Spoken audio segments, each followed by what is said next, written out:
আসসালামু আলাইকুম বন্ধুরা, তোমরা সবাই কেমন আছো? আশা করি সবাই ভালো আছো, আমিও ভালো আছি। এই গরমের ভিতরে দেখো কি কি রান্না করলাম। এটা হচ্ছে পাট শাক তিতাটা, আর এটা হচ্ছে মিষ্টি কুমড়া ভাজি, চাক ভাজি, আর এটা হচ্ছে মাছের তরকারি, আর এখানে টমেটোর চাটনি, আর হচ্ছে ডাল চচ্চড়ি। আর এইখানে সবচাইতে মজাদার খাবার রোটটা শুটকি। এই যে এটা আমার সবচাইতে ফেভারিট খাবার। আর এখানে হচ্ছে ভেন্ডি ভাজি। তো কার কার পছন্দ এই খাবার সবাই কমেন্টে জানাবে।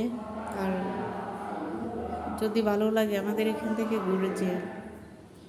আমার রান্নাটা যদি ভালো লাগে, আসলে রান্না করার সময় দেখাইতে পারি না কী দিয়ে কীভাবে। আমার এই কয়টা রান্না করতে সর্বমোট আমার গোসল সহ 2 ঘন্টা সময় লাগছে।